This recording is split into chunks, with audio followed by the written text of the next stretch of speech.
اگلی مقرر سعدیہ بنت علاؤالدین درجہ ثانیہ کو بلا رہی ہیں۔ موصوفہ تشریف لائیے سعدیہ بنت علاؤالدین۔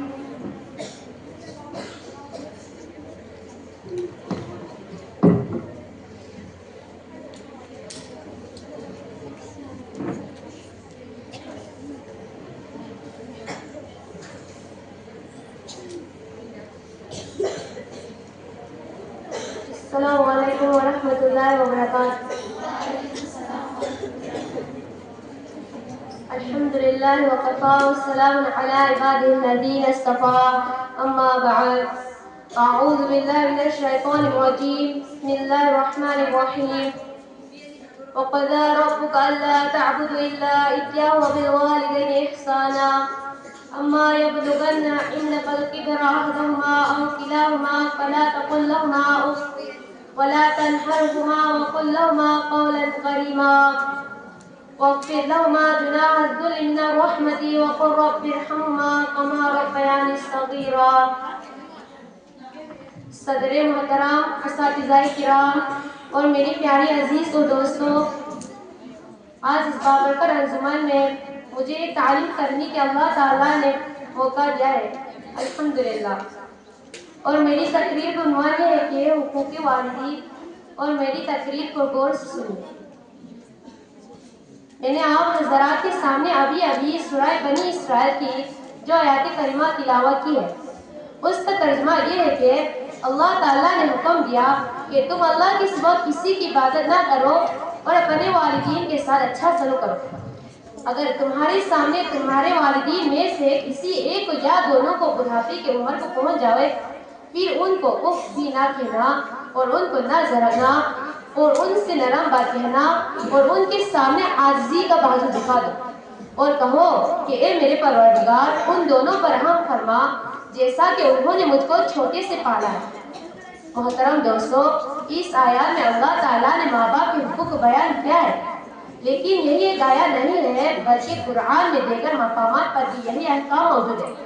مثلاً سورہ لقمان میں ہے کہ ہم نے تاکید کر دی انسان کو اپنے ماں باپ کے واسطے، اس کی ماں نے اس کو اپنی پیٹ میں چھپ کر رکھا اور دودھ جھرانا 2 برس میں ہے کہ تم میرا اور اپنے والدین کے حق مانو اور تمہیں میری ہی طرف لوٹ کر آنا ہے۔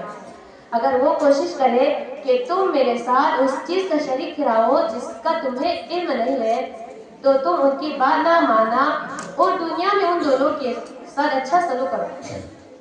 اس آیات سے ثابت ہوا کہ دنیا میں اپنے والدین کے ہر کام میں اطاعت ضروری ہے۔ ایک مرتبہ رسول صلی اللہ علیہ وسلم نے فرمایا اس کی ناک حلال ہو، اس کی ناک حلال ہو، اس کی ناک حلال ہو۔ صحابہ کرام رضی اللہ تعالیٰ عنہ نے عرض کی کہ اللہ کے رسول صلی اللہ علیہ وسلم کس کی ناک حلال ہو؟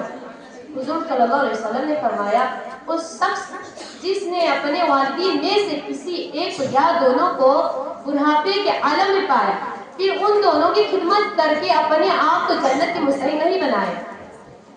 حضرت امامہ رضی اللہ تعالیٰ عنہ نے فرماتے ہیں ایک شخص نے رسول صلی اللہ علیہ وسلم سے دریافت کیا والدین کا حق کیا ہے؟ رسول صلی اللہ علیہ وسلم نے فرمایا وہی تمہارے لیے جنت ہے، وہی تمہارے لیے دوزخ ہے۔ مطلب یہ ہے کہ اگر تم فرمان برداری کرو گے تو جنت کے حقدار بن جاؤ گے اور اگر ان دونوں کے ساتھ برا سلوک کرو گے تو جہنم میں جلو گے۔ ایک مرتبہ رسول صلی اللہ علیہ وسلم نے فرمایا جو نیک اولاد کے اپنے ماں باپ کی طرف صرف محبت کی نظر سے دیکھے اللہ تعالیٰ اس کو ہر نظر کے بدلے ایک حج مغفور کا ثواب عطا فرماتا ہے۔ محترم دوستو، غور کرنے کا مقام ہے کہ اللہ تعالیٰ نے ماں باپ کو صرف محبت کی نظر سے دیکھنے کا کتنا بڑا ثواب ہے۔ لہٰذا جو لوگ اپنے ماں باپ کے دین اور رضا میں خدمت کرتے رہے اور ان کے ہر دم حق ادا کرنے کی فکر میں لگے رہتے ہیں اور ان کو آرام اور راحت کا خیال رکھتے ہیں وہ اللہ کے نزدیک اتنی بلند مقام کو مستحق ہم تصویر نہیں کر سکتے۔ رسول صلی اللہ علیہ وسلم نے ایک مرتبہ فرمایا رضا الرب فی رضا الوالد و سخط الرب فی سخط الوالد۔ باپ کی رضا میں اللہ کی رضا ہے اور باپ کی ناراضگی میں اللہ کی ناراضگی ہے۔ دوسری روایت میں ہے باپ جنت کے دروازوں میں سے سب سے بیچ کا دروازہ ہے۔ محترم دوستو، یہ ہے ماں باپ کے ساتھ حسن سلوک اور عمل صالحہ کی بات کہ اللہ تعالیٰ نے دنیا میں بھی اتنی بڑی مصیبت سے نجات عطا فرما دی ہے۔ آئیے ہم سب مل کر دعا کرتے ہیں کہ اللہ مجھے بھی اور آپ سب کو بھی ماں باپ کی خدمت کرتے اور ان کے ساتھ اچھا سلوک کرنے کی توفیق عطا فرمائی، آمین۔ لکھتے لکھتے قلم سوکھ گیا، لکھتے لکھتے قلم سوکھ گیا، میری باپ کی تعریفوں کا جواب نہیں۔ لکھتے لکھتے قلم سوکھ گیا، میری باپ کی تعریفوں کا جواب نہیں۔ وہ لہو بیچ کے میری خواہشیں خرید لاتا ہے، وہ لہو بیچ کے میری خواہشیں خرید لاتا ہے۔ باپ اتنے احسان کیسے کر جاتا ہے۔ وآخر دعوانا الحمد للہ رب العالمین۔